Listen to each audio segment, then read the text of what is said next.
Halo,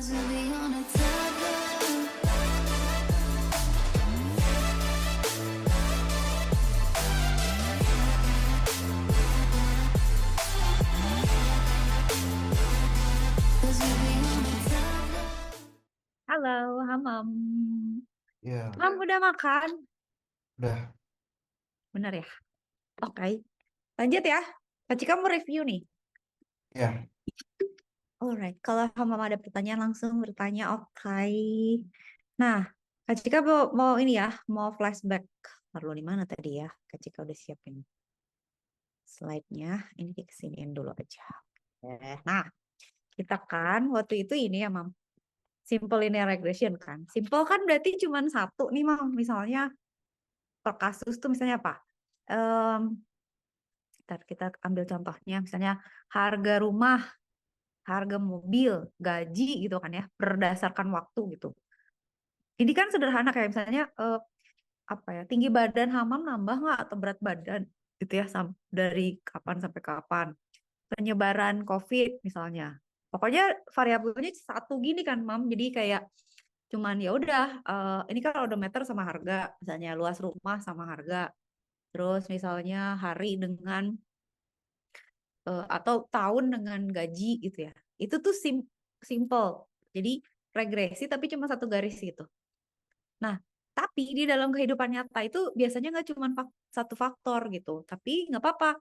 Kalau sih kita mau nyederhanain, gue mah cuma pengen lihat korelasi dua ini aja. Kayak misalnya odometer sama harga ada korelasinya nggak? Kalau ada korelasinya atau saling mempengaruhi, dia tuh nanjak atau nurun gitu kan. Kalau turun kan dia negatif gitu. Nah, sekarang sebenarnya di kasus sebenarnya itu ada yang namanya multiple linear regression, Mam. Jadi eh, dia itu variabelnya banyak gitu. Dan ini tuh apa namanya? Emang terjadi kayak gitu.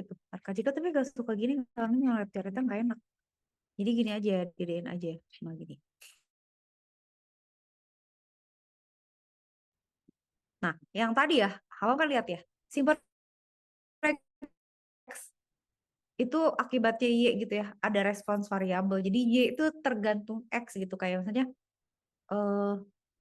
eh harga tuh tergantung luas rumah, harga tuh tergantung odometer, harga tergantung kapasitas memori misalnya.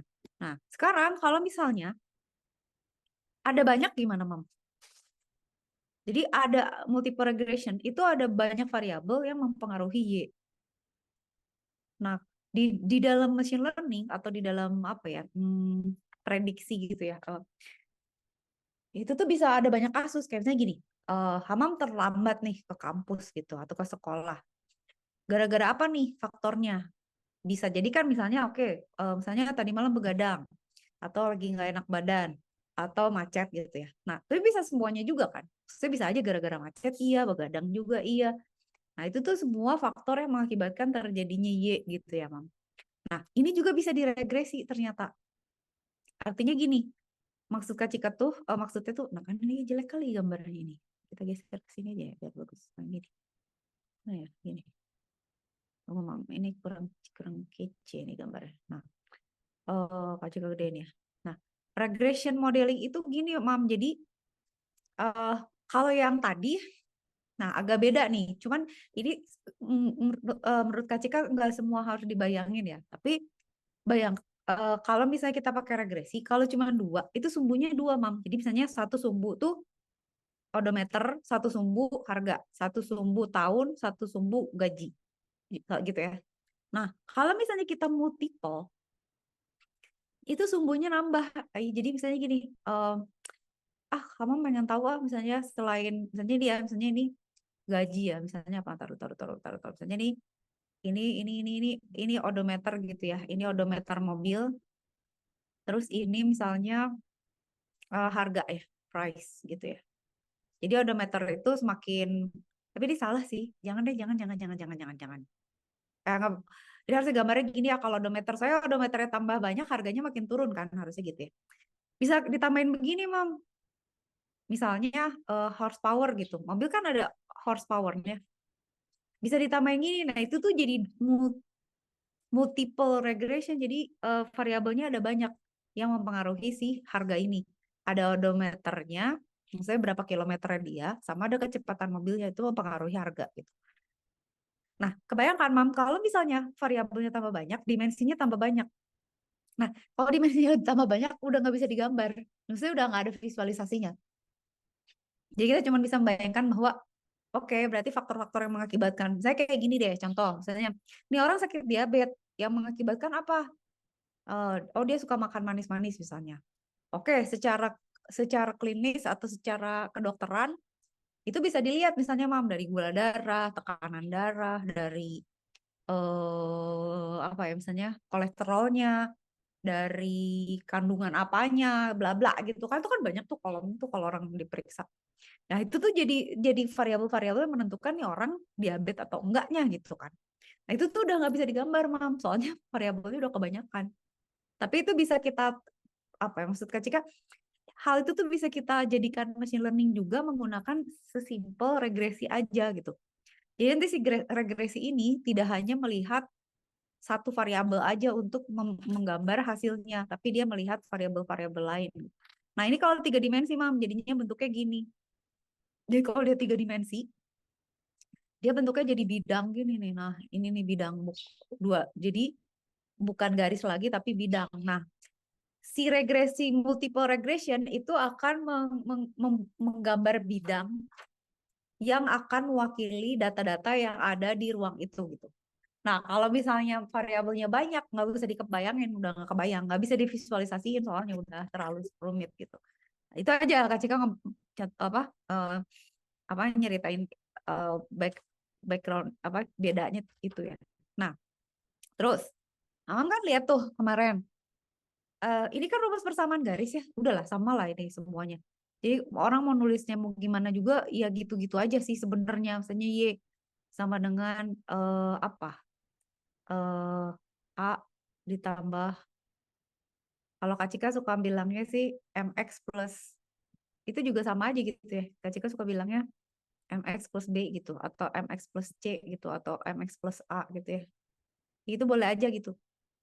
Nah ini kan sama aja ya, A, BX gitu ya. Ini apa? Ini persamaan garis.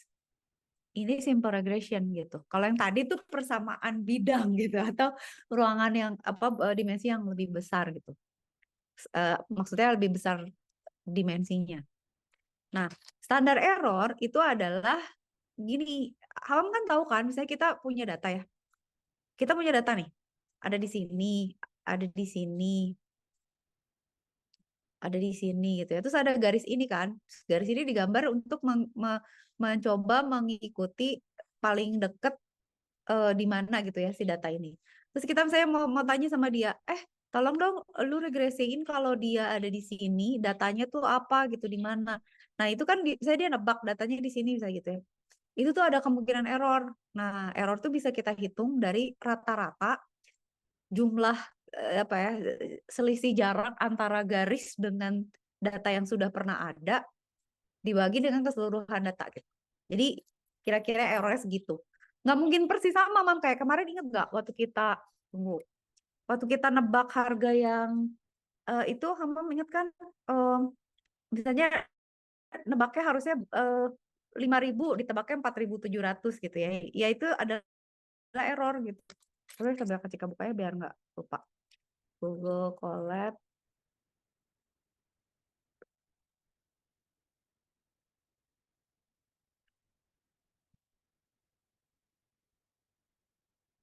sambil minum.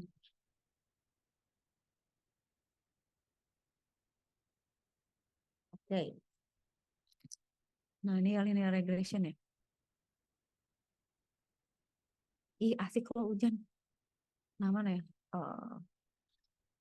Bukan yang ini ya, Mam. Oh, dan yang Kak mana ya? Tunggu dulu, sabar, sabar. Yang Kak kok hilang file? Open.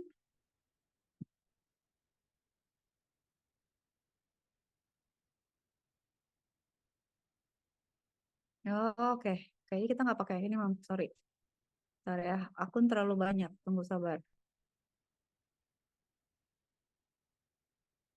Nah, ini kayaknya. This one gitu. Bukan dong. File, open, notebook. Yang Hamam itu mana ya? Linear regression. Lab 2 nih kayaknya. Ini.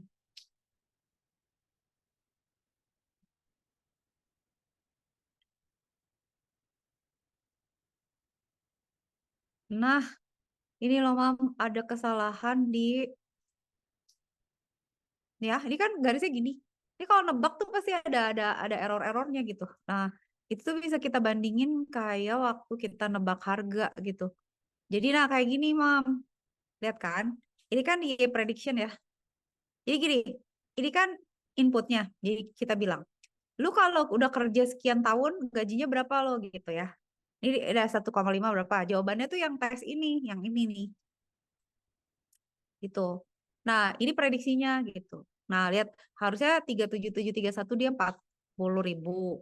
Harusnya 122.000 eh harusnya 122.000 dia 123.000 gitu. Ya kan? Ada selalu ada delta kan. Nah, itu dia yang Kak Cika maksud dengan error itu, Mam. Jadi setiap hari lah, terus ngapain Kak kalau misalnya ada machine learning tapi error-error nggak apa-apa. Kalau galat itu nggak apa-apa.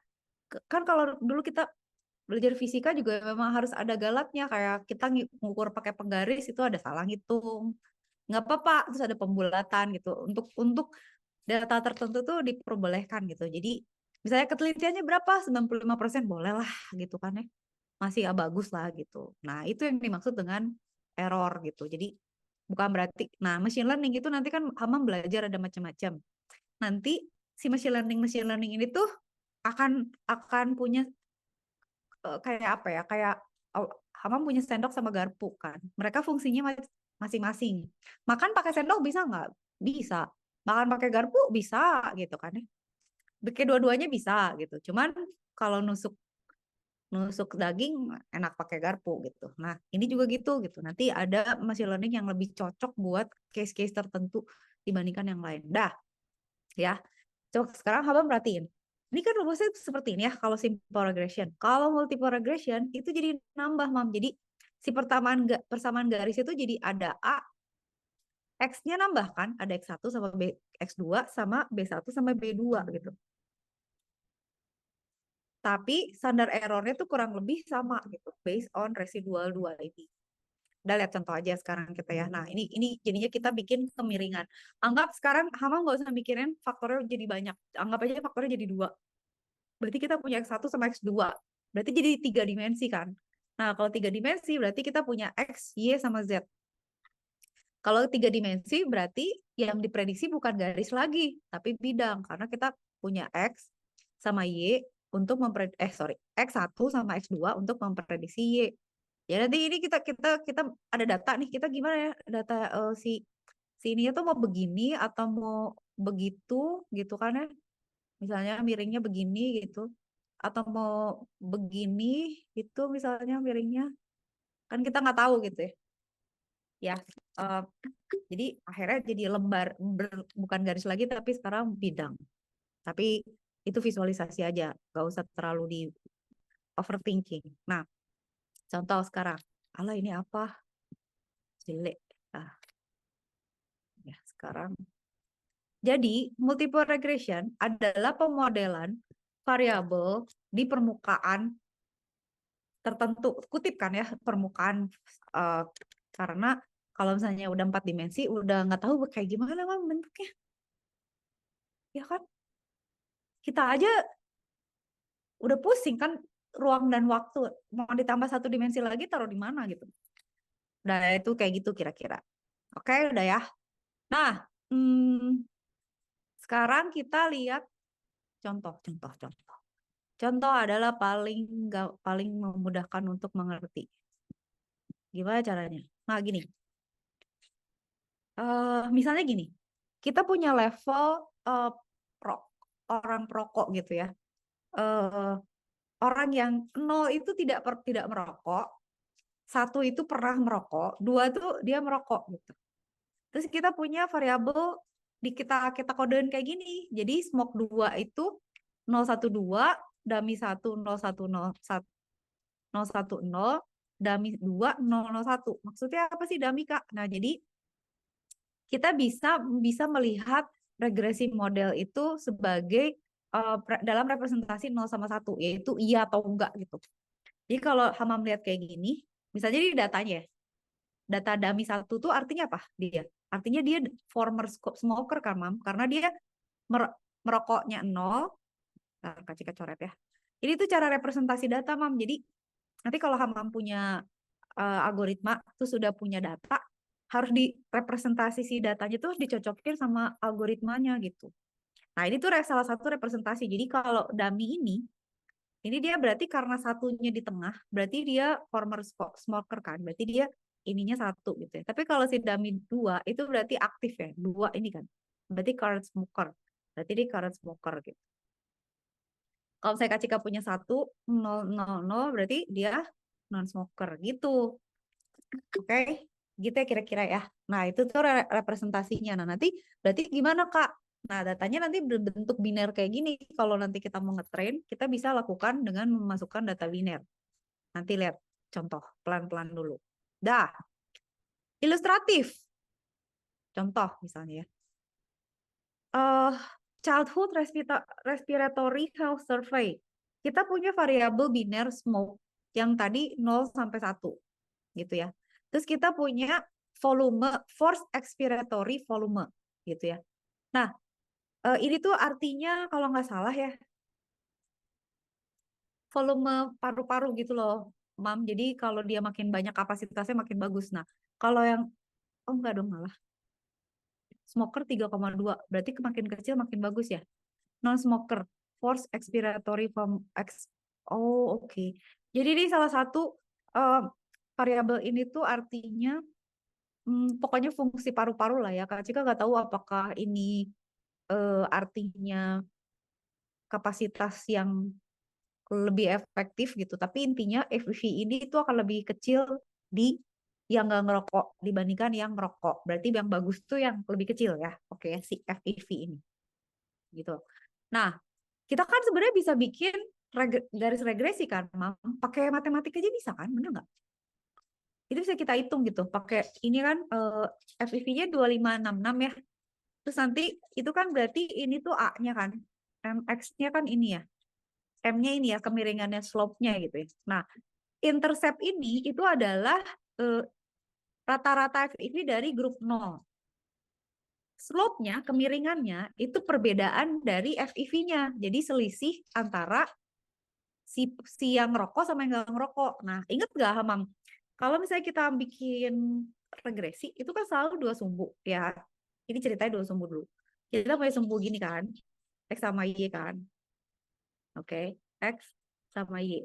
Terus kan kita bikin persamaan garis gini kan. Nah, ini kan persamaannya Y sama dengan M, kalau Kak Cika sukanya MX plus A gitu ya. A. Nah, ini tuh A-nya gitu. Yang ini. Nah, terus kan ini ada kemiringan kan? Ada kemiringan. Ingat gak, Mam? Kemiringan ini ditentukan dari selisih pergerakan N, eh,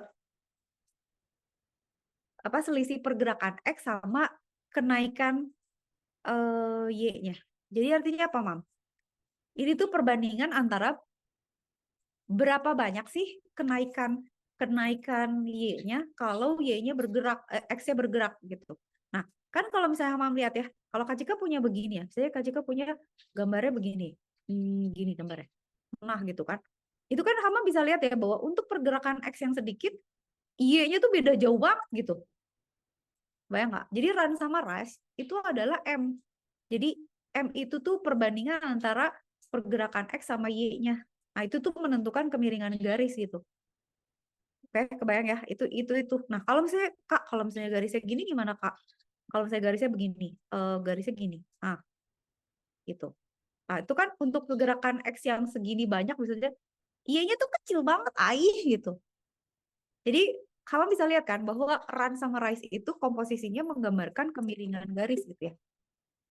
Nah, si M ini atau kemiringan garis itu didapat dari selisih ini sama ini. Rata-rata dari harga FEV yang, jadi kan kita mau lihat ya. Oke nih gue mau lihat X-nya sama FEV-nya pengaruhnya gimana gitu ya. Nah, itu tuh dari ditukerin gitu ya, dikurangin gitu. Jadi hasilnya itu. Coba kita lihat dulu pelan-pelan. Nah, ya, jadi dapetnya itu. Ini kan berarti 0,711 kan. Berarti M-nya itu 0,711 gitu ya. Eh jadi kemiringannya itulah pokoknya. Dah, itu dulu. Kita lihat di sini. Oke, kita ini Allahu Akbar. Ini ganggu aja ya. Kita hapus dulu ini. Taruh. Hold on, maaf, taruh, maaf. Ini kita hapus. Terus annotation kita hapus juga. Nah, jadi kayak gini regression nya gambarnya nih, Mam. Jadi Mam lihat deh ya. Ini smoke kan. Ini nggak merokok. Ini merokok kan. Nah, FEV-nya berapa nih? Nah, yang merokok itu tuh datanya ini. Yang ini gitu. Di mana rata-ratanya adalah 2,566. Yang nggak merokok ya. Yang merokok itu sebenarnya datanya sebelah ini. Gitu. Di mana rata-ratanya ada di 3,277. Nah, kemiringan ini itu adalah regresi gitu ya. Yang kita regresikan gitu. Itu kita lihat dari selisih antara berdua ini gitu. B-nya itu dari sini gitu. Nah, ini artinya kita membuat regresi antara dua grup data. Jadi kita bisa melihat korelasi nih. Oh, ternyata antara dua grup ini korelasinya adalah segini gitu, kemiringannya segini. Jadi maksudnya apa? Berarti si grup ini misalnya ya, misalnya grup yang merokok sama nggak merokok tuh persentase kemungkinan kankernya berapa. Nah, itu tuh bisa kita regresi juga gitu, Mam. Itu bisa kita regresiin juga gitu ya. Dah, kita clear dulu.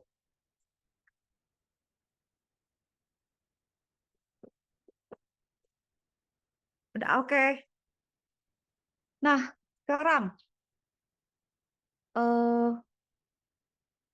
apa sekarang pertanyaannya kan kita ngomongin variabel. Apakah merokok itu meningkatkan FEV? Kita maunya tuh rendah kan. Ternyata anak-anak yang merokok tuh FEV-nya naik gitu. Jadi berarti benar ada hubungannya. Nah, kita bisa lihat eh, ada macam-macam juga. Ternyata umur juga berpengaruh loh sama rokok dan FEV. Jadi kita bisa gunakan ini sebagai multiple regression. Lihatin deh, Mam. Jadi sebenarnya kita bisa pakai, ada sih, kita bisa buat software, ada software gitu ya. Kita mau lihat misalnya eh, umur, ID, umur, tinggi badan, apa, jenis kelamin, merokok atau enggak, sekolah atau enggak gitu ya, dan seterusnya gitu. Nah, itu tuh kita bisa masukin, terus kita regresiin. Software-nya udah ada. Nah, itu tuh bisa kita hitung manual juga sebenarnya. Kalau kita lihat ya pakai SPSS nih, si SPSS ini emang kalau Hamam cari ya, SPSS itu adalah software statistik. Jadi dia dia udah punya rumusnya, kita tinggal masukin aja gitu. Nah, sekarang Hamam lihat ternyata yang mempengaruhi FEV tuh nggak cuman, ini nggak usah dilihat detail stres ya, nggak usah dilihat terlalu detail. Tapi intinya Kak Cika mau point out bahwa sekarang kita udah punya variabel lebih dari satu, Mam. Jadi kita tuh bukan cuman melihat, kan kita kan targetnya mau lihat FEV dia kan ya, kapasitas atau apa ya, fungsional dari pernafasannya dia gitu ya. Itu gak cuma dipengaruhi sama rokok, ternyata ada faktor lain yaitu umur gitu. Nah, slow dia minus nih, minus 209, yang ini 231 gitu ya. Nah, itu mempengaruhi sebenarnya berarti kalau misalnya FEV ini dipengaruhinya sama rokok sama EC itu berbeda gitu. Ada kalau kalau dengan rokok dia berkurang gitu ya. Dia kalau dia nggak ngerokok dia akan lebih bagus FEV-nya. Tapi kalau umurnya nambah dia akan turun FEV-nya, kebayang nggak, Mam? Nah ini kan jadi kan kayak gini ya persamaannya ini tuh kayak kayak ini Y gitu ya.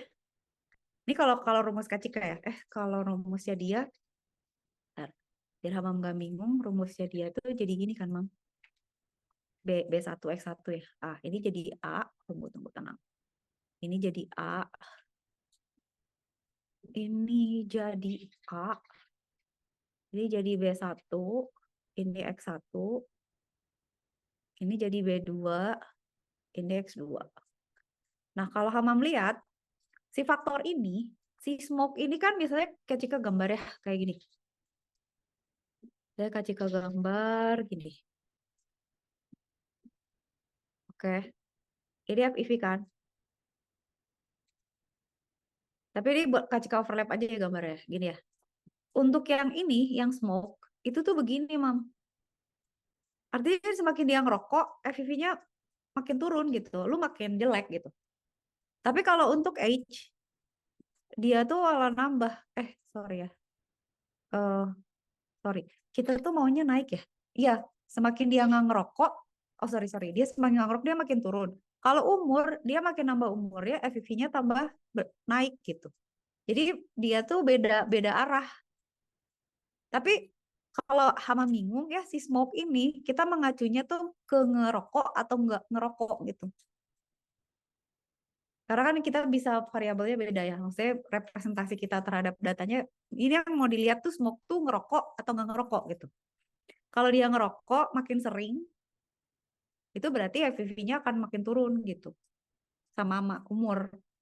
Tapi kalau misalnya semakin nggak ngerokok gitu ya, itu berarti dia ya kebalikannya gitu. Gitulah pokoknya.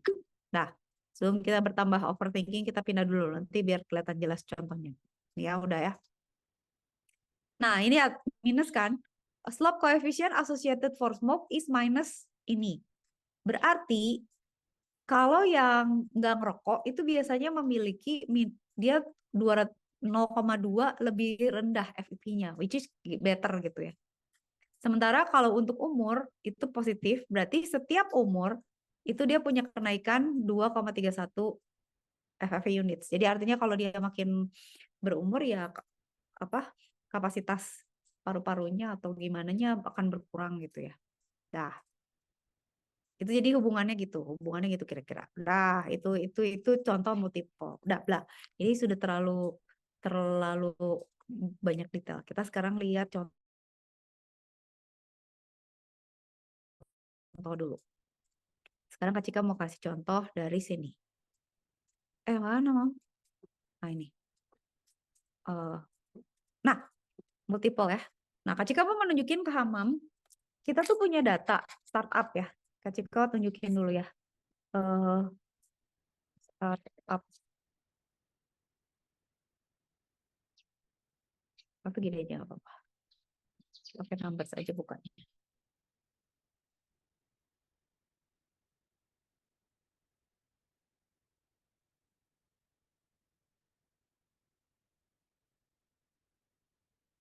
Nah, Mam liatin Mama. Kita punya data kayak gini. Kamu bisa tahu nggak nih gimana bacanya? Y-nya mana? Eh, Y-nya mana, Mam? banyak. Y-nya banyak atau X-nya yang banyak? X-nya dikit. Kebalik. X-nya Ini, banyak. pinter. Jadi X-nya banyak. Ini kan X1 nih, Mam. Ya kan? Ini X2 kan? Artinya X itu apa, Mam? Inputnya maksudnya ya. Ini kita kasih nama begini kan ya. Which is, tapi ini tuh masih kita pertanyakan hubungannya. Tapi yang kita cari kan profit. Nah, si data ini itu sebenarnya mau ngelihat ya. Misalnya kamu melihat ya, ini tuh data R&D nih gitu. Gimana ya caranya biar kecil biar biar kayak gini. Tapi pengen nyoret, tapi kehalangan barnya. Tunggu dulu. Ini kecil pindahin kemana ya? Ini ke sini aja deh. Nah, pindah ke sini dulu. Oke. Nah, ini gini. Iya, Mam. Kan sebenarnya kita mau lihat nih. Ini kan profit ya. Kalau Hamam bikin perusahaan, pengen yang untungnya gede kan. Nah, si untung gede ini tuh kan kita punya data ini ya. Terus kita lihat, oh apakah ada nggak sih keuntungan perusahaan itu dipengaruhi sama uang yang dia keluarkan untuk penelitian, uang yang dia keluarkan untuk administrasi, atau buat iklan, atau posisi dia ada di mana gitu. Jadi misalnya, kita kita bikin perusahaan yuk, yuk di mana? Apakah perusahaan di New York akan lebih untung daripada misalnya kita bikin perusahaan di kota kecil, misalnya di Tegal gitu misalnya gitu ya. Tergantung bisnisnya juga gitu. Tapi ini misalnya katakanlah kayak gini gitu ya. Hama melihat datanya kayak gini. Berarti kan kalau kita lihat secara rumus, si profit ini itu kan faktornya ada A. A itu mulainya ya. Profit itu harga dasar dimulainya dia sebagai perusahaan dibandingin sama faktor yang mempengaruhi, misalnya faktornya si R&D, faktornya si administration, faktornya si marketing, sama faktornya dia tinggal di mana gitu kan. Nah, ini kan banyak yang mau liatin deh. X-nya tuh ada 4, berarti 5 dimensi dong. Nggak mungkin digambar ya. Tapi sebenarnya kalau di machine learning, gimana sih Kak kalau machine learning tuh bagusan banyak variabelnya atau sedikit? Kalau sebaiknya tuh gak banyak, gak terlalu banyak gitu. Kita ambil aja yang terpenting. Kayak misalnya gini, Hamam nih misalnya jadi penerima kerja gitu ya. HRD gitu. Terus Hamam mau menerima pegawai. Itu faktornya kan bisa banyak, misalnya umur, jenis kelamin, lulusan mana, eh, nilai IPK-nya dia, terus apakah dia punya nilai TOEFL, terus apakah dia bisa olahraga, misalnya gitu ya. Tapi kan sebenarnya yang relevan aja gitu, misalnya buat pekerjaan ini yang relevan apa? Misalnya, oke, kita cuma perlu TOEFL aja sama IPK-nya, dah. Atau saya kita cuma perlu eh dia skor, misalnya skor apa ya, skor skor secara, misalnya dites dulu ya, skor apa namanya, attitude sama skill dasar gitu, dah. Nggak usah banyak-banyak gitu, karena kalau terlalu banyak itu nanti si si apa ya, prosesnya juga jadi terlalu ribet. Kayak misalnya kita harus tahu orang tuanya kerja di mana, dia tinggal di mana, SD-nya di mana, terus dia waktu SD ikut pramuka, wah ya udah itu terlalu banyak gitu ya. Jadi memang sebaiknya dikit aja gitu. Tapi pilih yang paling berpengaruh. Faktor apa yang paling untuk kasus ini, faktor apa yang paling berpengaruh. Tahunya dari mana? Nanti tuh ada rumusnya, Mam. Tapi kita punya 3 ini aja ceritanya. Kayak gini nih, Mam. Misalnya nih, ada satu perusahaan nih, dia R&D-nya kecil. Ininya lumayan ya, administrasi lumayan, tapi dia kagak ada marketing loh. Tapi dia profitnya lebih gede daripada si Florida ini ya. Florida ini marketingnya habis sekian gitu.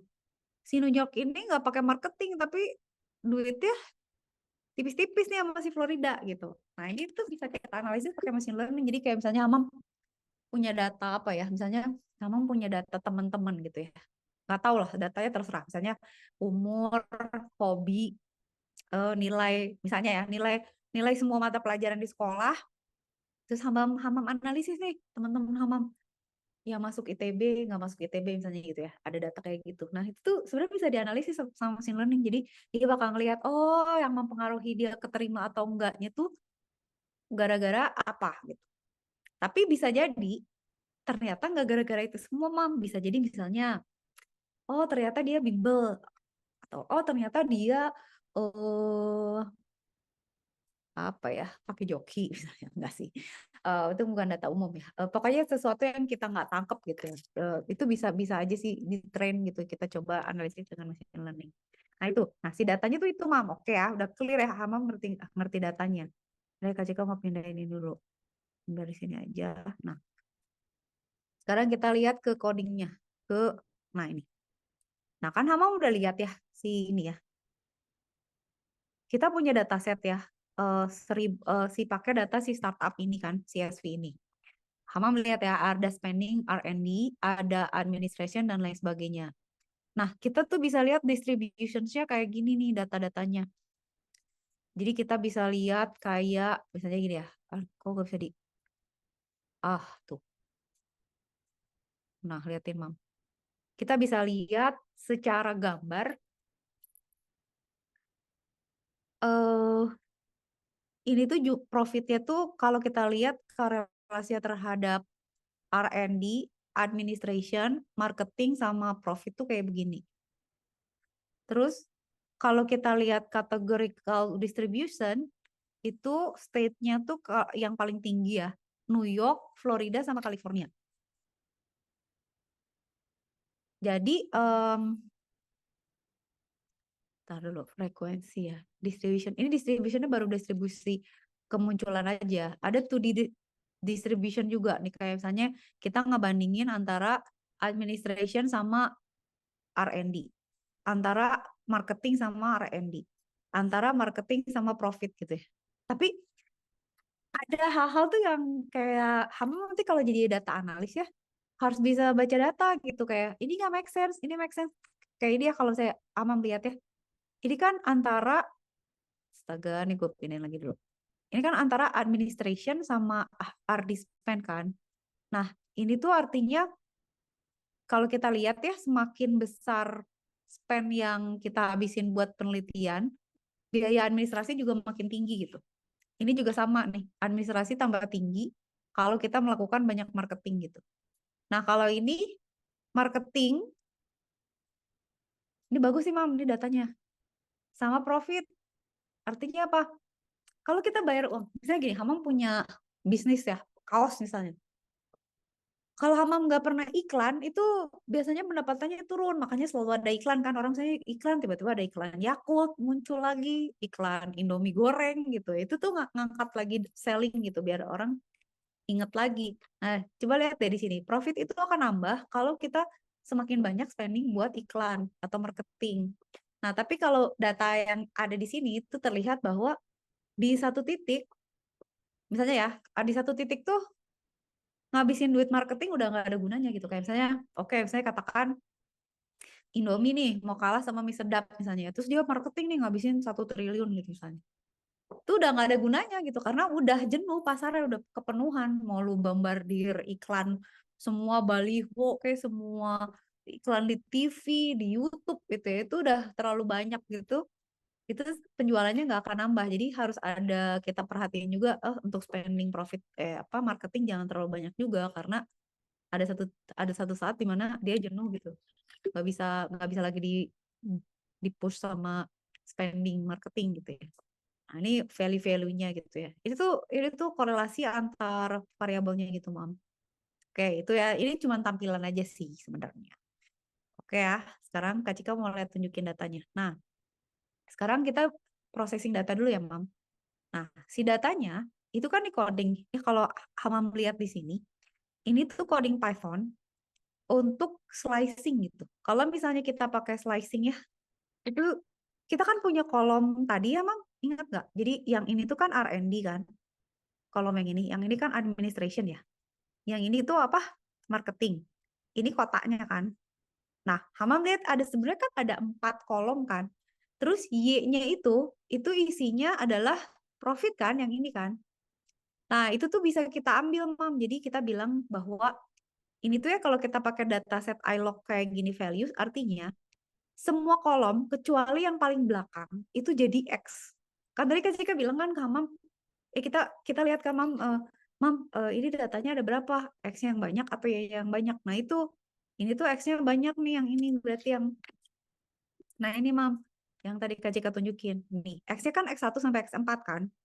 Y itu kan kolom paling belakang kan? Nah, caranya ngoding di Python tuh pakai slicing. Slicingnya dia bilang bahwa X itu semua data yang lokasinya ada sebelum kolom terakhir. Berarti ini semua kolom 1, 2, 3, 4 masuk ke X. Sedangkan Y itu adalah data terakhir dari 4 data yang mendahului dia gitu. Jadi Y itu adalah kolom terakhir gitu. Dah, dapat kan nih datanya, Mam? Udah masuk ke X sama Y kan? Udah nih, sekarang ngapain? Sekarang kita masukin ke ininya, uh, apa namanya, library-nya. Ini udah ada nih library-nya di Python. Kita bilang, oke ya, gue sekarang mau pakai sklearn tapi mau pakai label. Jadi si X ini nanti di label gitu. Dikasih label apa X1, X2, X3, X4 dan seterusnya gitu. Ya, oke, udah. Kalau kita print, nah terus jadi kayak gini. Apa coba? Nah, kita lihat ya. Di sini tuh ada yang namanya label encoder sama column transformer gitu ya. Amam lihat gak? Angkanya jadi berubah ya.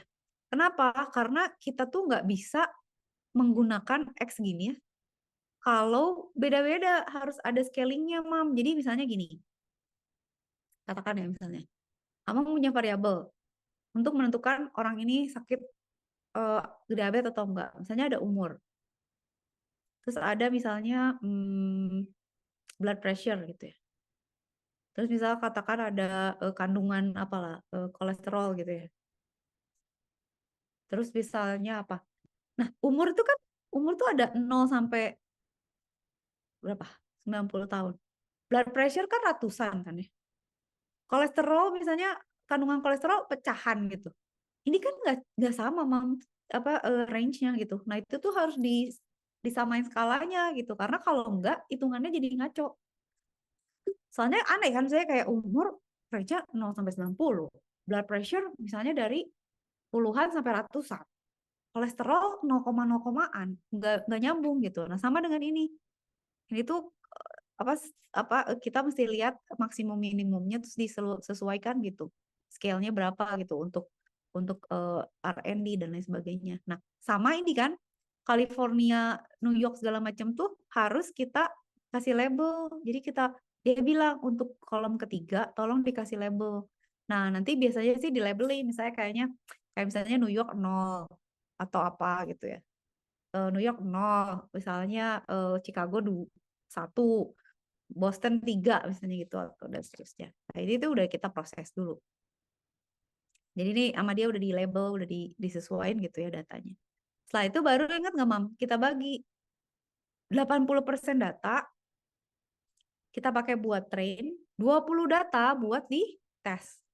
Ini datanya ada berapa sih Mam? Nih segini banyak berapa ya? Berapa sih? Eh, kita tahu aja ada berapa label. Oh, ada berapa baris tuh gimana sih kalau di sini? Cell format. Oh ini, Mam lihat. Kita punya 50 ya. Berarti kalau misalnya 80% dari 50 itu berapa? 40-an lah ya. 40-an. Itu dipakai buat train, sisanya buat tes. Nah, ini kita bagi nih. Kita split di sini. Udah gitu kita kasih linear regression.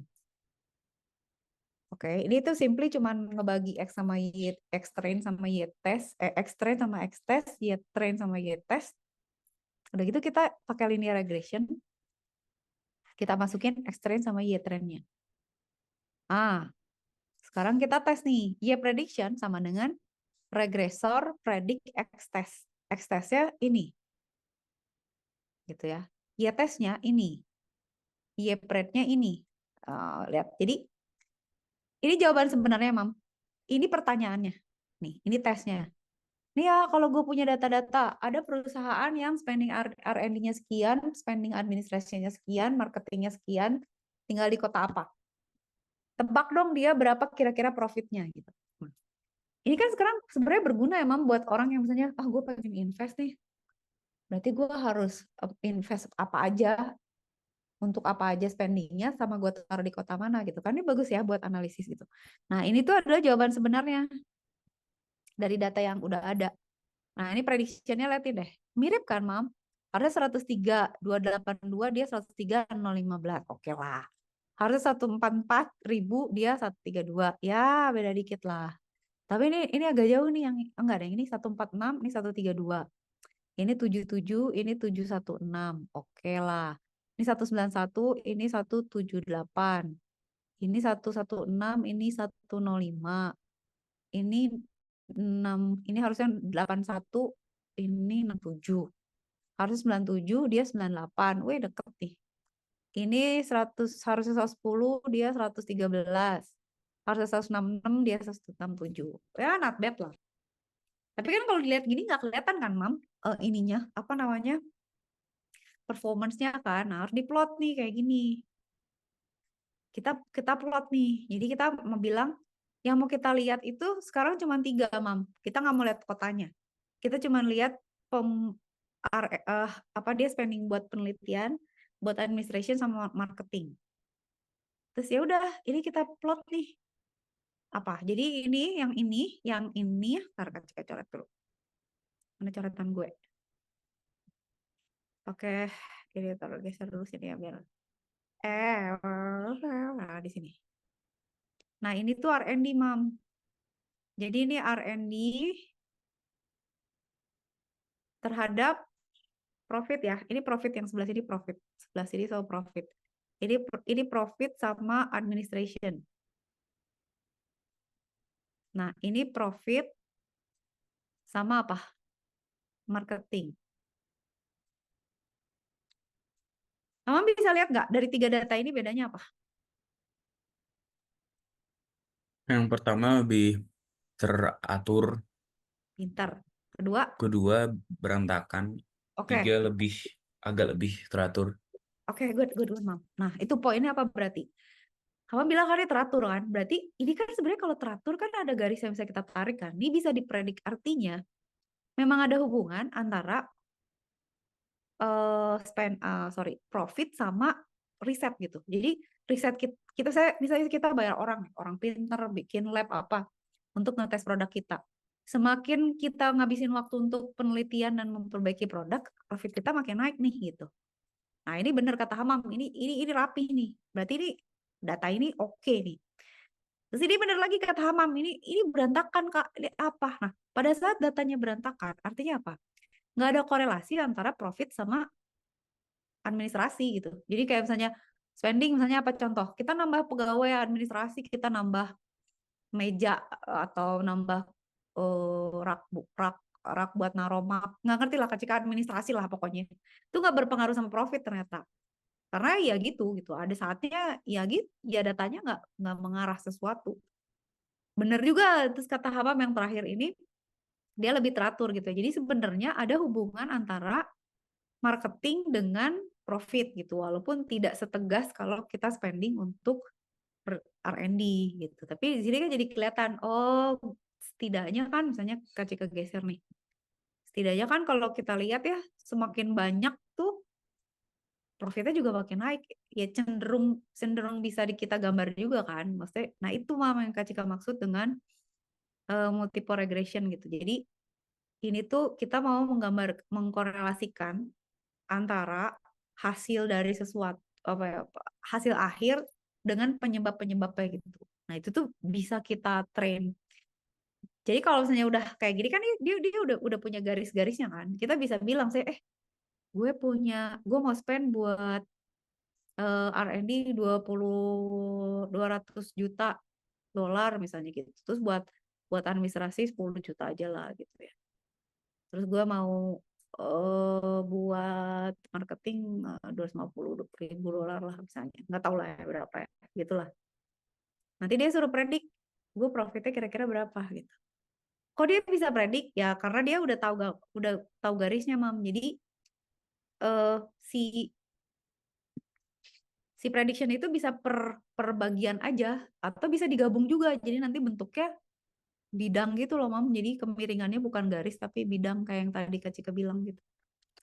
Tapi bisa diselenggarakan jadi gini. Tapi kan kelihatan kan correlation-nya kan? Nah, begitu. Jadi, sekarang Kak Cika tunjukin ya. Ini marketing, ini data X-nya ya. Nah, ini data X-nya. Udah. Nah, sekarang kan Hamam lihat berantakan kan yang administration berarti dia nggak ada gunanya, Mam. Ngapain gitu? Nggak ada gunanya, buang aja nih. Data administration mau kita buang. Kita analisis lagi. Nah, caranya kita bilang, kalau di Python-nya X, data X tolong dibuang yang administration deh, gue nggak mau pakai gitu. Ya udah dibuang. Jadi tinggal 2 nih datanya, cuman R&D sama marketing. Karena administration nggak signifikan. Nah, kalau tinggal berdua, kan bisa jadi 3 dimensi nih, Mam. Nah, ini bisa dibikin 3 dimensi nih. Jadi, projection-nya tuh ini plottingnya ya. Kalau plottingnya kayak gini, hold on.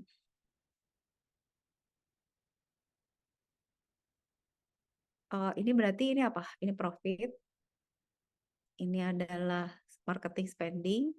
Ini adalah R&D spending gitu. Nah, berarti kan kalau misalnya profit, kita mau profitnya tinggi harus di atas sini kan, Mam, di atas di area ini kan, area ini kan, di area ini kan. Di area ini yang paling tinggi di atas ini kan. Nah, di area ini yang kita mau ya. Nah, berarti kan di sini kita bisa lihat bahwa kalau kayak gini tuh misalnya data yang ini gitu ya. Ini dia itu R&D-nya nggak terlalu banyak, marketingnya cukup lah itu di sini gitu. Tapi ya kayak gini sebaran datanya gitu. Ini tuh artinya apa? Kalau ini artinya marketingnya sedikit, R&D-nya juga sedikit ya. Kan ini kan sumbu X ini. Iya. Karena ini marketingnya segini, ininya segini gitu ya. Jadinya segini. Nah, profitnya cuma segini nih. Ini profitnya. Karena ini kita kalau datanya di sini kita tarik dari dua arah kan. Dari X sama Y-nya. X1, X, Y. Nah, kayak gini gambarnya, Mam. Tapi kan memang agak susah ya soalnya kita nggak tahu depth-nya ya, agak susah, tapi nggak apa-apa. Kira-kira gitu. Nah, ini kalau kita print kayak gitu, dah. Jadi Hama bisa lihat, oh oke, sekarang. Jadi ini tuh sebenarnya berbentuk bidang sih, Mam. Kalau kita boleh gambarin ya. Ini tuh kalau kalau kita bisa gambarin, berarti prediction-nya tuh akan berbentuk seperti inilah kira-kira. Nah,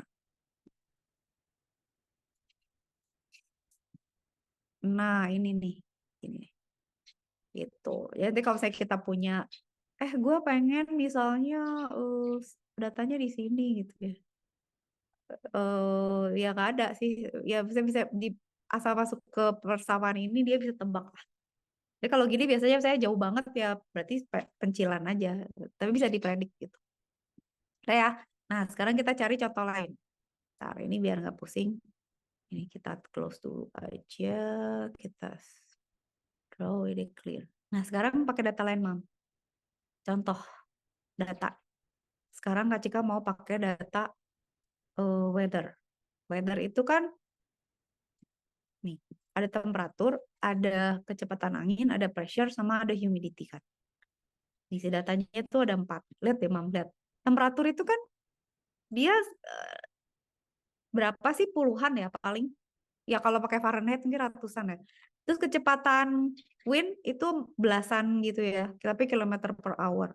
Kalau tekanan ribuan. Kalau humidity pecahan. Nah itu nanti harga ini tuh harus dicocokin lagi scalingnya harus disesuaikan karena kalau enggak susah nanti kita lihat range range datanya gitu. Itu datanya, Mam. Nah sekarang kita mau lihat ada yang enggak sih hubungannya antara eh, apa variabel-variabel ini. Kalau kamu lihat ya, ini temperatur sama ini kita ngeliat ini kayaknya apa sih, Mam? Kita tuh ngeliatin apa sih humidity ya? Humidity tuh jadi Y ya. Tunggu tunggu. Humidity itu kelembapan itu jadi Y-nya ya. X-nya itu adalah temperatur, wind speed, sama pressure ya. Oke. Jadi kita pengen tahu ya, kelembapan itu dipengaruhi suhu, kecepatan angin, atau tekanan udara ya. Oke. Berarti kan kita lihat di sini. Awam lihat. Weather features-nya temperatur, wind speed, sama pressure. Y-nya adalah humidity-nya. Oke, Mam. Berarti kita bisa bilang, X itu data dari yang kita punya diambil judul-judul ini aja, temperatur ini. Sementara Y itu kita ambil judul yang humidity. Sekarang kita plot, kamu bisa lihat gak? Nah ini, berarti bacanya gimana? Coba. Kalau kayak gini, kita punya apa? Ini kan humidity, ini temperatur. Ini humidity, apa tadi mau? Uh, Wind speed ya. Ini humidity, sorry. Ini humidity, ini pressure ya. Nah, menurut Hamam gimana? Nah, kalau ini kan gini ya, bagus ya garisnya ya. Berarti artinya apa? Temperaturnya makin tinggi, humidity makin tinggi. Kalau temperatur makin rendah, humidity-nya tinggi. Temperaturnya tinggi, humidity-nya rendah. Ya kan, Mam? Kalau saya panas, dia nggak lembab kan? Bener nggak? Tapi kalau dia hujan, dia dingin, dia lembab kan? Iya. Bener kan berarti ya? Nah, kalau wind speed, itu juga mirip tuh. Kalau wind speed-nya makin tinggi, humidity-nya makin rendah. Kalau wind nggak ada angin, humidity-nya lebih tinggi. Bener juga kan? Kayak saya, ini kok gerah banget sih, aduh gerah banget gitu keringetan karena nggak ada angin. Nah, make sense lah. Tapi yang ini, woi, apa maksud data ini tidak jelas ini ya? Ini si data ini berarti apa? Tidak ada korelasi antara tekanan udara dengan humidity. Jadi sebenarnya kita dari ngeplot datanya aja, data tuh nggak akan bohong, Mam. Kecuali kalau datanya dimanipulasi gitu. Makanya kalau kita mau bikin sistem misalnya sistem machine learning, datanya nggak boleh bikin, Mam. Walaupun ada machine learning yang bisa generate data. Nah, itu tuh namanya ada lah ya, ada nanti machine learning yang kalau Kak Cika sempat ajarin, dia tuh generator, tapi dia pun harus mengikuti kaidah statistik yang udah ada gitu. Jadi misalnya gini, Kak Cika pengen bikin data palsu cuaca gitu ya. Itu harus nge-refer dari data-data yang lama gitu, nggak boleh tiba-tiba ngarang misalnya, tiba-tiba hari ini pengen suhunya 60 derajat Celcius gitu. Emang pernah gitu di sini 60 gitu kan, agak nggak make sense gitu. Terus kelembaban yang nggak pernah pernah terjadi, ya itu tuh nggak boleh karena itu jadi data palsu, itu ngerusak tren data keseluruhan, mesinnya rusak gitu. Kayak orang aja dibohongin gitu kan, kayak kita kalau dibohongin tuh kita jadi bingung karena apa? Karena nggak konsisten.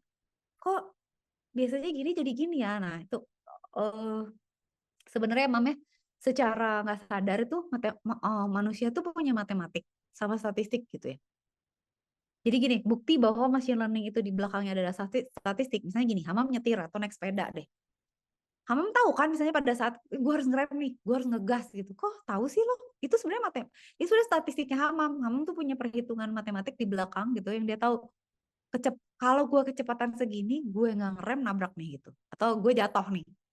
Ini gue masih kalau kosong, gue masih kuat ngeboseh, ini gue masih bisa nambah kecepatan. Itu sebenarnya matematik tuh berdasarkan statistik. Jadi si statistiknya tahu kalau kita ngeboseh sekian sekian RPM gitu ya, nanti rasio perpindahan kitanya segimana. Walaupun tidak berbentuk angka, tapi badan kita tuh melakukan komputasi tanda kutip matematik dan itu adalah kecerdasan kan. Sama halnya kayak misalnya gini, kita bisa tahu ini orang kayaknya bohong nih atau kayaknya dia bohong sama gue. Kayaknya dia ada apa-apa gitu. Itu karena statistik tuh.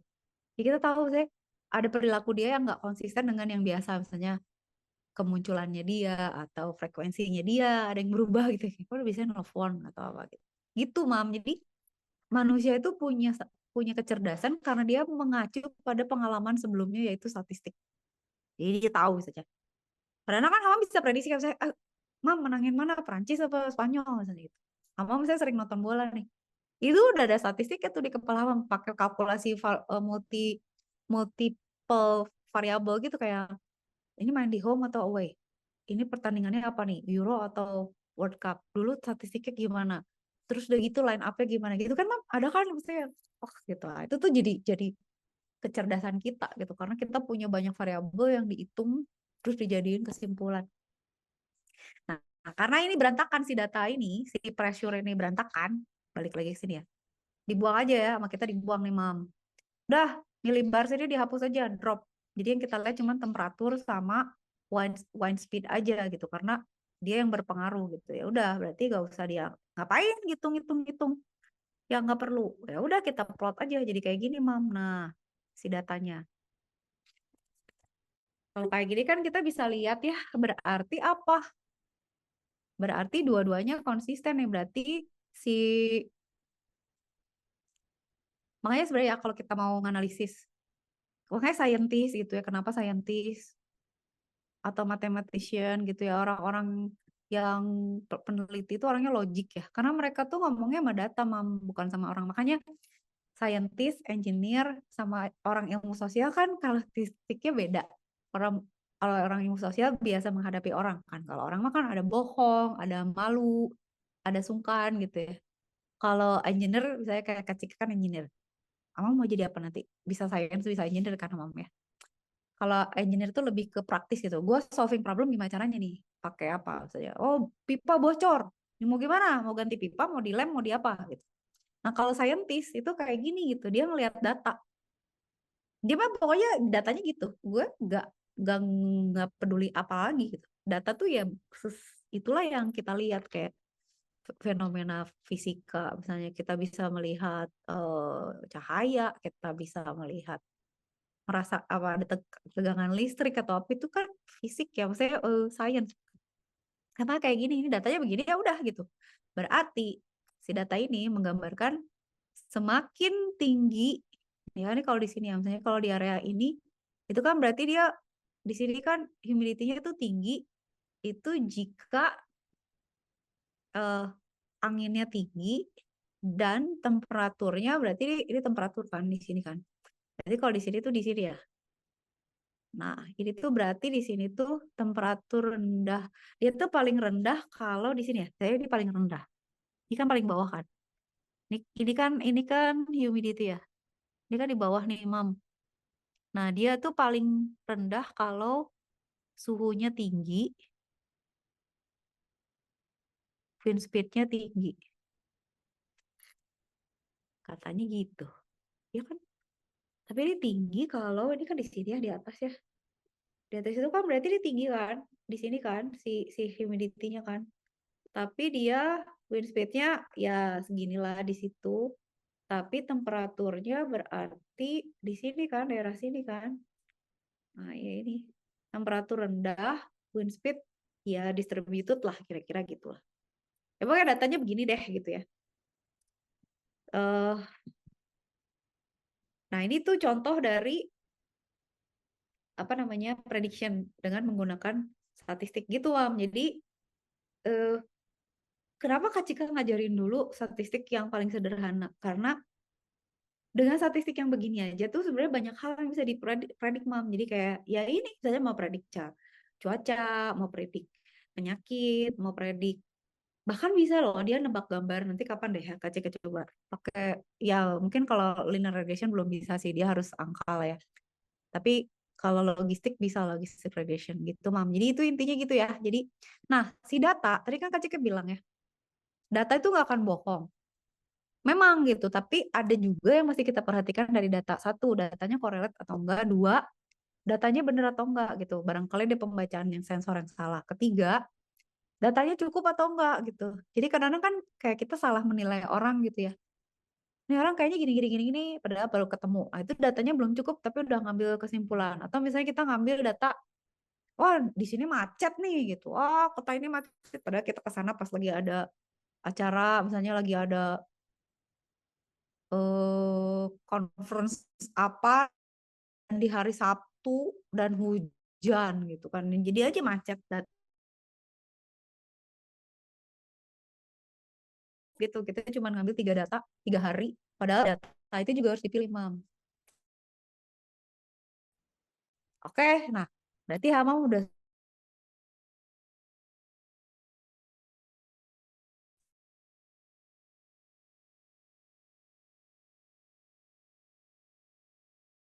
regression. Itu implement apa namanya? Machine learning yang paling.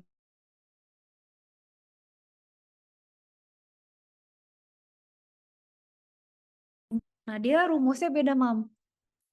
Kalau linear regression kan bikin persamaan garis atau bikin persamaan bidang kan, Mam. Tapi intinya kemiringannya kan ke arah mana gitu.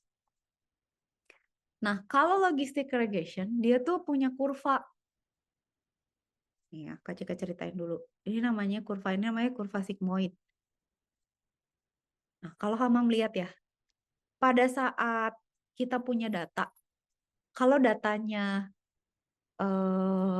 bentuknya linear, itu bisa tuh pakai linear regression. Tapi kalau datanya iya enggak atau enggak bisa, Mam. Kebayang nggak?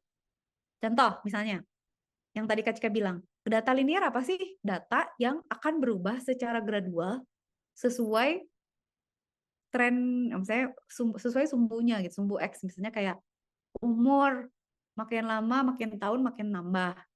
Gaji, makin lama, makin makin lama, makin nambah, maunya kan gitu ya. Atau isi dompet, makin besok, makin dikit gitu. Ya kan, Mam? Jadi sesuatu yang berubah secara linear itu pakai linear regression bisa.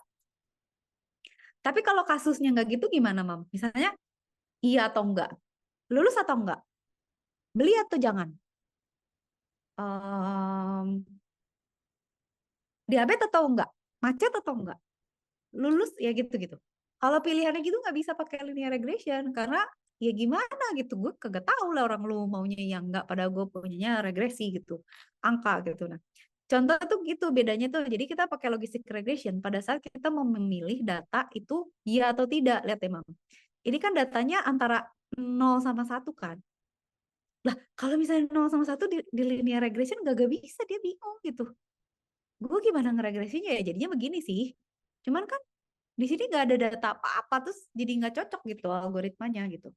Nah, tapi kalau pakai logistic regression, pendekatan kita tuh mengikuti ini gitu. Seperti yang Kak Cika bilang, misalnya ini tuh fail ya, nggak lulus gitu ya.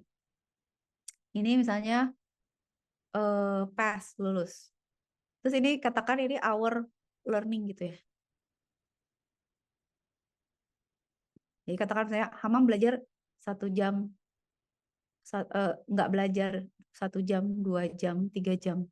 3 jam tuh Hamam kemungkinan lulus naik nih 0,2% ya. Hamam belajar 4 jam, kemungkinan lulus naik nih 30% nih misalnya. Hamam belajar 5 jam, kemungkinan lulus Hamam di sini nih 80% nih. Gitu. Kalau Hamam belajar 6 jam, kemungkinan besar lulus nih 90% nih lulus nih.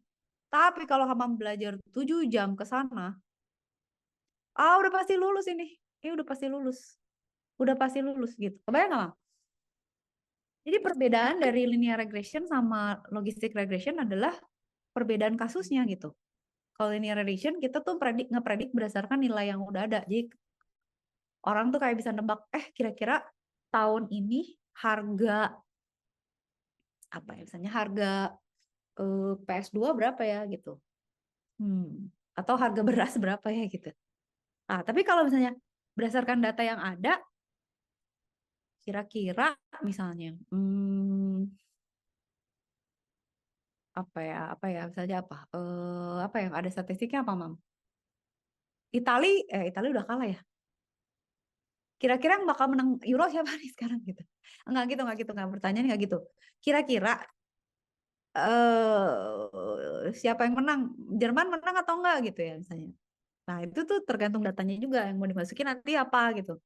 Apakah skornya dia atau skornya dia setiap Euro atau statistik pertandingannya dia sebelum ini setahun terakhir, itu bisa diatur gitu loh. Jadi kebayang ya kasusnya berbeda. Dah, sekarang kita lihat contoh. Supaya kita lebih jelas, kita lihat contoh. Nah, berarti logistic regression itu tuh apa ya? Dia tuh memisahkan antara dua situasi gitu. Ini kan kalau data yang begini ya, misalnya dia pisahin antara putih sama hitam. Jadi sebenarnya kan ini ngegeng nih ya, Mam. Ini kan ada jarak ya. Ini kan ada perbedaan X sama Y kan. Di mana sebenarnya kalau udah lewat X tertentu dan Y tertentu tuh dia udah jadi beda. Ini kayak Israel sama Palestina lah misalnya. Udah beda negara nih, udah beda udah beda udah beda bangsa gitu. Nah, logistic regression tuh membedakan bangsa tersebut gitu. Kayak misalnya, lo bangsa yang lulus atau bangsa yang nggak lulus gitu ya. Tapi ada prediksinya gitu. Kayak misalnya, lu 80% lulus. Atau lu 20% lulus. Gitu. 80% nggak lulus gitu ya. Gitu ya, Mam, kebayang ya? Nah, itu logistic regression. Percayalah ya, si logistic regression itu adalah algoritma yang sangat cerdas menurut Kak Cika. Karena dia belajarnya sebentar, tapi pinter. Nah, ingat nggak, Mam? Ini jadi bedanya yang ini linear regression tuh regresi kan. Kalau logistic regression itu sebenarnya dia classification, ya regresi tapi classification gitu. Kan Hamam pernah ingat kan yang kita pernah belajar ada classification, ada regression, terus ada yang supervised, unsupervised kan. Nah, yang learning yang kita belajar ini kan supervised kan, Mam? Karena kita ngajarin misalnya kayak, lu belajar nih, kalau lu kerja sekian tahun gajinya bakal segini. Kalau secara statistik. Mobil tuh kalau udah mile age-nya segini, harganya segini. Gitu kan? Nah, sama si logistic regression juga supervise. Jadi kayak dia diajarin misalnya, oke, kalau kalau kayak begini dia lulus, kalau kayak begini dia nggak lulus gitu. Jadi ini classification yang disupervise gitu ya, diajarin gitu. Oke. Nah, permasalahannya adalah kita mengklasifikasinya kan berdasarkan fitur atau variabel yang ada. Kayak misalnya, apa nih, umur ke, gaji, kemungkinan menang, kalah, kemungkinan dipromosikan, tingkat pendidikan, anything lah ya. Itu bisa kita analisis, membuat mengklasifikasi apa. Kalau Hamam perhatiin juga sebenarnya gini, bank itu bisa make loh buat classification. Kayak misalnya gini, dia punya klien nih, terus dia punya data, dia wawancara misalnya ada klien mau mengajukan hutang. Hutang yang paling sering apa Mam biasanya? KPR kan, kredit rumah kan. Jadi kayak misalnya ke bank, bang saya pengen beli rumah, rumahnya ada nih, kasih kasih tahu lah data-data rumahnya. Ini harganya sekian, saya mau nyicil, bayarin dulu ya bang. Nanti gue nyicil ke lu. Nah, bank kan sebenarnya dapat untung dari bunga kan, Mam. Kayak misalnya Hamam ke Kak Cika. Kak Cika Hamam pengen beli mobil, nyicil mobil. Kak Cika mau bayarin nggak? Nanti Hamam bayar, tapi ada bunganya. Berarti kan Kak Cika oke, udah buat jangka panjang. Kak Cika bayarin dulu mobilnya, tapi Hamam nanti bayar ke Kak Cika lebih. Jadi Kak Cika dapat duit lebih gitu kan. Gitu kan, Mam. Cuman kan nggak semua orang bakal Kak Cika terima kan. Kayak misalnya, ah si Hamam nih gue kasih ya gitu ya, kata bang ini klien ini gue kasih pinjaman gak ya, itu kan pasti dilihat tuh. Berarti kan harus dilihat riwayatnya, kayak saja dia income-nya berapa, spending-nya berapa, kalau dia punya kartu kredit dia bayarnya telat-telat nggak, misalnya pay letternya nyangkut ya gitu kan, duitnya dia di saldonya tuh ada kagak gitu kan, atau misalnya oh saldo dia nambah terus ya tapi dari pinjol gitu misalnya, padahal gitu kan. Nah, itu tuh bisa dijadiin machine learning loh, Mam. Jadi itu tuh bisa kita masukin ke machine learning, tuh si machine learningnya nanti mikir, jangan, orang ini red flag gitu. Karena ketahuan gitu bahwa dilihat dari saldonya aneh gitu. Karena dia suka tiba-tiba punya duit banyak, tiba-tiba duitnya habis. Atau misalnya dia suka gajinya cuma berapa gitu, tapi spendingnya banyak, tapi bisa bayar. Hah, apa nih gitu? Kebayang nggak? Gitu. Jadi classification tuh bisa mengclassify misalnya red flag sama enggak, sama green flag gitu, kayak ini klien boleh dikasih utang karena kayaknya ini orang baik gitu ya, atau ini orang kacau nih gitu, bisa. Tapi kita harus observe kan, Mam, variabelnya apa gitu. Kayak ada variabel yang misalnya outputnya apa nih, misalnya outputnya gue pengen tahu nih orang boleh dikasih kredit atau enggak gitu ya, atau nih orang bisa nggak melanjutin sekolah berdasarkan variabel yang ada, misalnya dari TOEFL-nya, dari IPK-nya, dari nilai SMA raportnya dan lain sebagainya gitu ya. Itu harus kita pikirin tuh, Mam. Oke, oke, oke, bla bla bla bla bla. Sekarang kita lihat, hmm, nih ya, sebenarnya yang Kak Cika pengen jelasin itu adalah gini, bedanya regression sama classification. Nah, kalau regresi biasanya problemnya tuh berkontinu gitu dan nggak ada output yang ujungnya tuh nggak tahu, kayak misalnya harga mobil di tahun 2200 itu kan ya nggak tahu kan sampai sana kan ujungnya. Tapi kalau classification tuh udah jelas finite gitu loh, Mam. Ya misalnya ini anjing, itu kucing. Ini anjing, ini bukan anjing gitu kan, itu kan udah jelas ya. Maksudnya tidak menambah lagi kan, nggak ada lagi kategori lain gitu. Tapi kalau regresi tuh bisa nggak ada ujungnya gitu. Nah, kalau kita pakai classification itu bisa gini, Mam. Kak Cika tuh pingin Hamam juga inget. Jadi ada namanya binary classification. Binary classification tuh cuma antara iya sama iya atau bukan gitu. Jadi misalnya gini, Mam, itu anjing, itu anjing ya, Mam.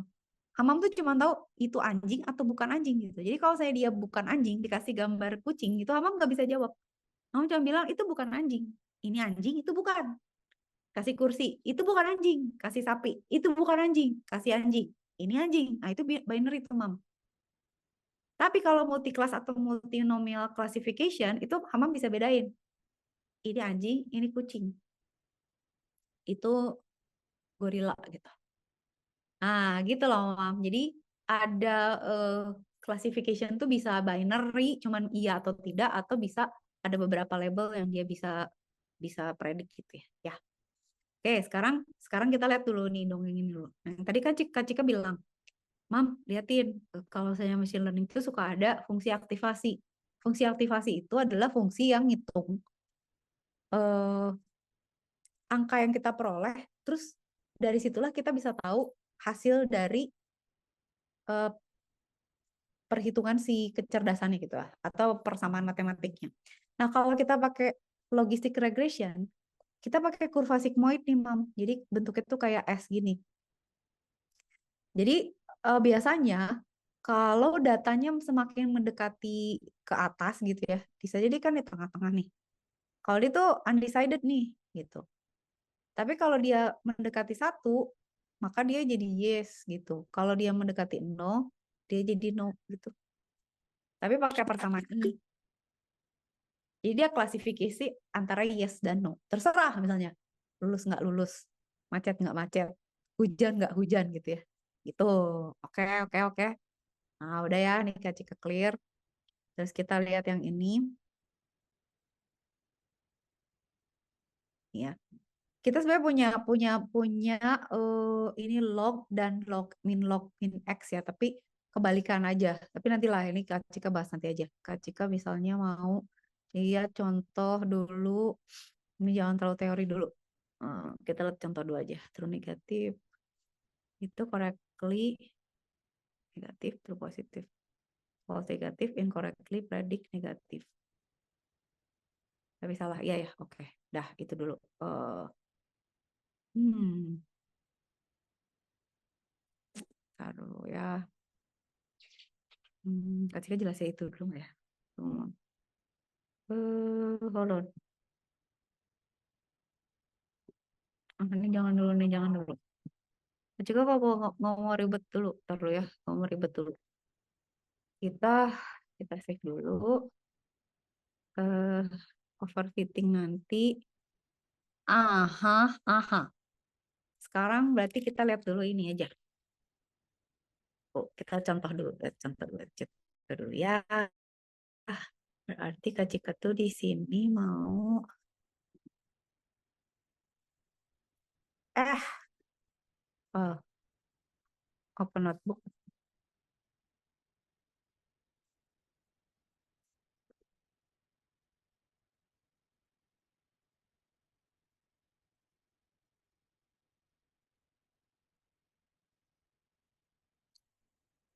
Kita lihat logistic regression.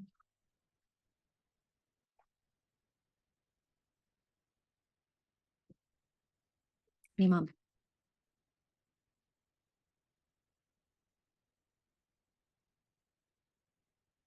Nah, taruh dulu ya, kok gini ya.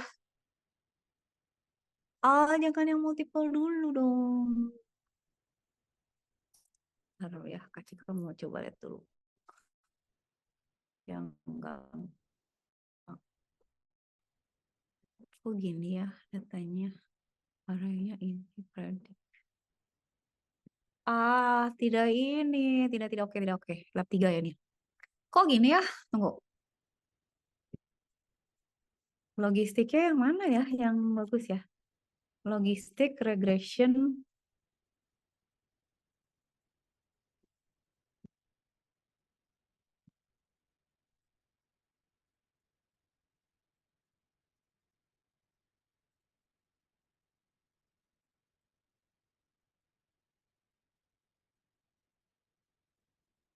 Kita lihat dulu ya, Mam. Nanti dulu ya. Kak Cika lupa ya.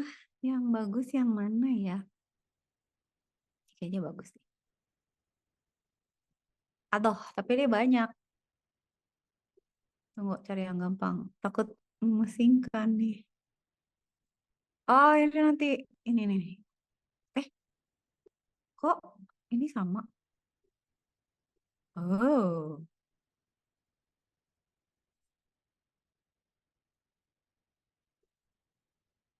Kak Cika pernah bikin tapi yang sederhana. Mana? Lupa.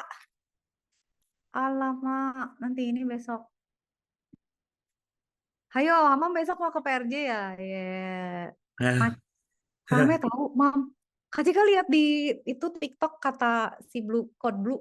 Nggak ada tempat duduk. Jadi nanti ngemper-ngemper di pinggir jalan gitu. Siap-siap iya. aja. Capek. Tapi rame lah pasti. Cuman ya itu gak ada tempat duduk, bawa kursi atau gimana. Pada ngemper di mana-mana berantakan. Panitianya kurang prepare kayaknya. Kamar mandi kotor, gak tau lah. Jadi ya agak susah kali pipis-pipis. Ntar lu, Mam. Kak Cika mau cari. Alah, ntar. Mana ya contohnya? Bentar, gini aja. Simple logistic regression example.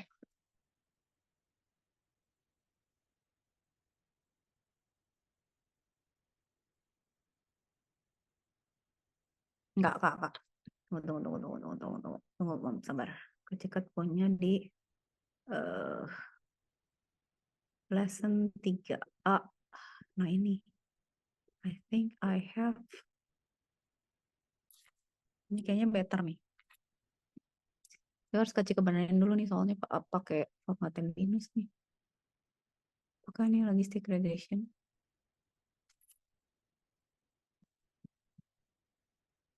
Tapi ini terlalu ribet, Kak. Gak jadi. Ya udah. Ya, ini nggak usah dulu. Berarti Kak Cika pakai contoh yang mana yang gampang ya? Taruh, Mam. Aduh, Kak Cika harus bikin lagi deh kayaknya. Predik ya, misalnya gini. Ini sebenarnya udah paling sederhana banget sih, Mam. Misalnya gini. Kita punya, ini ya, ini paling sederhana banget. Ini kan kita tadi pakai linear regression ya. Ini kita pakai sekarang logistic regression, Mam. Nah, kita bilang bahwa sekarang kita punya inputnya ini ya, 01 sampai 9. Terus kita printnya, oh ngerti, Mam, Kak Cika. Oke, ini Kak Cika gambar ya. Nah, ini itu adalah representasi dari gini, Mam. Ini tuh, oh ya. Ini tuh representasi gini, katanya, Mam. Ini kan kayak gini ya, gini. Nah, ini kan X ya, ini kan Y ya. Lihatin, Mam, Y-nya tuh 00111 kan. Nah, datanya itu berarti kan ini, anggap aja nih jumlah jam belajar ya. 1, 2, 3, 4, 5, 6, 7, 8, 9 ya, Mam. Nah, lihat ya, Mam. Di sini Mam lihat pada saat ketika tanda ini. Pada saat dia 0 ya. Ini pada saat X-nya 0 dia 0 ya. Dia 0. Pada saat X-nya 1 dia 1 0. Pada saat 2 dia 0. 0-nya 4 kali kan, Mam? Nah, setelah itu ada apa? Satunya 6 kali kan? Di 4 kan? Mulainya di 4 ya. Mulainya di sini kan? Nah, ini tuh dia 1. Ini 0, ini 1. Ini 0. Gitu ya. Nah, ini 4, 5, 6, 7, 8, 9. Kebayang nggak, Mam? Jadi datanya begini. Datanya tuh begini. Gak bisa dong di regresi linear. Jadi marilah kita menggunakan regresi logistic regression. Nah, dia tuh sebenarnya kurvanya begini nih. Nah, begini. Sebenarnya kan bisa aja, Mam ya. Bisa nggak sih kalau kalau kalau kurvanya begini gitu? Ya kan bisa aja kan? Nah, bedanya yang kuning lebih tegak kan daripada yang pink. Yang pink tuh artinya apa? Dia tuh lebih lama gitu di sininya. Atau misalnya gini lah, boleh juga gini kan misalnya. Ketika misalnya boleh juga punya kurva begini, boleh nggak? Misalnya punya kurva di sini, terus begini. Gitu. Oh, oh. Nah, gitu juga boleh aja kan? Nah, kalau Hama melihat kurva pertama itu tuh selisih ya, ada satu barrier dari lulus nggak lulus nih, anggap anggap yang X ini jam belajar ya, Mam. Ini jam belajar, banyaknya Hamam belajar. Ini tuh Y itu adalah lulus, pass atau fail gitu ya. Nah, kalau kalau pakai kurva yang kuning itu tuh dia dari dari dari apa ya, dari 3 jam ke 4 jam tuh kontras gitu loh. Begitu dari belajar tambah sejam lagi udah pasti lulus gitu. Cuman kalau pakai yang pink nih, pink ini rada lama nih. 4 nih belum lulus. Biar bisa lulus tuh harus 7 jam belajar ya, lebih landai gitu. Kalau yang merah lebih cilaka lagi, Mam. Yang merah tuh lebih lama lagi. Nih, misalnya Hamam belajar deh 1 jam. Terus dia semakin nambah jamnya makin makin makin besar kemungkinan lulus kan. Tapi baru pasti lulus tuh di sini misalnya nih di 10, 11, di 12 jam gitu. Jadi selisih belajarnya tuh lebih jauh lagi gitu. Kebayang? Nah, ini Mam contohnya dari regresi linear, logistik regression. Oke, datanya gitu kan Mam, plottingnya kan kayak gini ya, udah ada plottingnya. Oke. Nah, ini kita bilang, gue tolong dong bikinin lib linear logistic regression, tolong fit X sama Y-nya. Jadi nanti dia fit, pada saat kita ngefit, itu tuh dia masukin ke persamaannya, Mam. Nah, kita masukin persamaan, kita masukin modelnya, udah dimasukin, kita bikin kelasnya, 01-nya, terus interceptnya berapa, dihitung sama dia, koefisiennya berapa, terus kita evaluate deh gitu. Nah, nggak bisa evaluate kita selesai ya, habis sampai sini ya. Eh, sampai sini. Nah, misalnya kita punya ya model predik ya. Jadi ada array kayak gini, kita predik. Dia kita punya datanya ini, Mam. Dia prediknya salah nih. 0, 0, 0, harusnya nolnya kan ada 4. Ya kan dia nebaknya salah nih dari array yang kita kasih. Jadi kita kasih data kayak gini gitu. Datanya itu array data baru gitu kan. Kalau kita punya data kayak gini harusnya gitu ya. Kalau ini kita kasih datanya begini gitu. Nah, dia prediknya salah nih. Nggak cocok gitu. Jadi ketelitian dia cuma 0,9 karena salah satu nih, yang satu harusnya 0. Nah, berarti jadi kalau di sini Abang bisa lihat confusion matrix itu berarti dia ada salah satu tebak kan, harusnya 0 dia sangka satu padahal salah gitu. Nah, itu jadi dia dia bisa menebak nanti ada yang namanya recall dan lain sebagainya gitu. Nah, ini juga bisa gini. Kita bikin predik ya, logistic regression nih, ini kita train lagi nih, Mam. Kita train lagi. Kita masukin data lagi. Sekarang dia prediksinya tepat nih, Mam. Tuh, persis gini. 0, 0, 0, 0, 1, 1. Berarti skornya dia 1 nih. Ketelitiannya 100%. Semua tebakannya benar. Lulus ditebak lulus, nggak lulus ditebak nggak lulus. Soalnya bisa jadi dia lulus ditebak nggak lulus ditebak lulus gitu. Nah, itu tuh bisa bisa kita atur. Yang membedakan apa? Ada variabel-variabelnya gitu. Nanti nanti Kak Cika jelasin lagi lebih jauh nanti. Nah, nanti ada lagi yang namanya multiple logistic regression, Mam. Jadi gimana kalau variabelnya banyak? Nah, itu bisa kita kerjain lagi. Tapi ini intinya ini dulu ya, bahwa si data ini itu adalah kita bisa ngetrain ya si array ini korelasinya terhadap lulus nggak lulusnya gitu.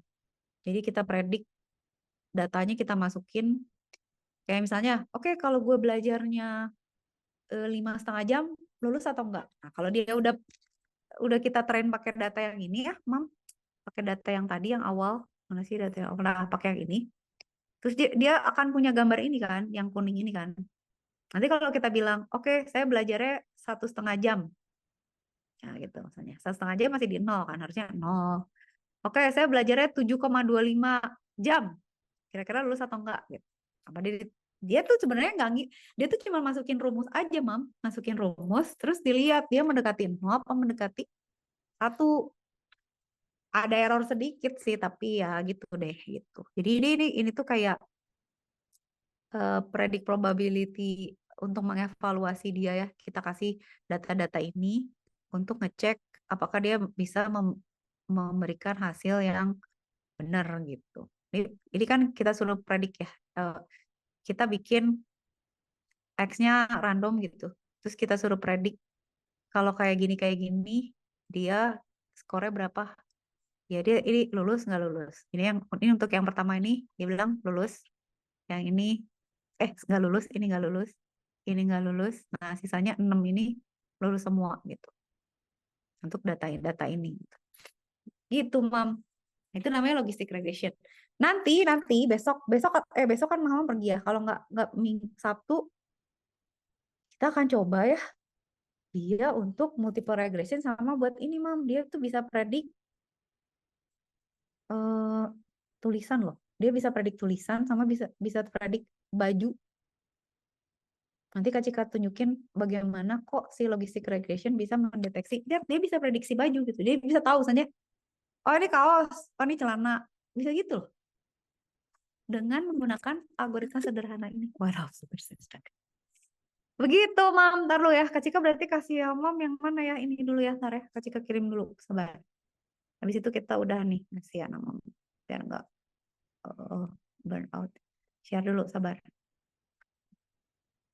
Copy link atau share. Gimana sih kalau mau share? Copy link aja ya. Copy link. Ini ya, Mam.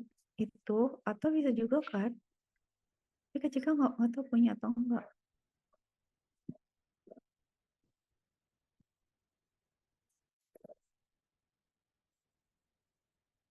Kan di sini nggak ada Hamam. Soalnya Kak Cika beda beda user. Gitu, Mam. Oke. Selesai. Berarti kita ketemu lagi. Nggak tahu nih. Belum janjian lagi sama mamanya Hamam. Kita mau hari apa? Nanti berlanjutnya kita mendeteksi yang lain-lain lagi. Oke? Ya, Mam. Oke, Thank Kak. you for today ya. Selamat ke PRJ. Nah, Jangan lupa belanja jajan yang banyak. Kerak telur. Apa coba? Dadah ya. Makasih, Mam.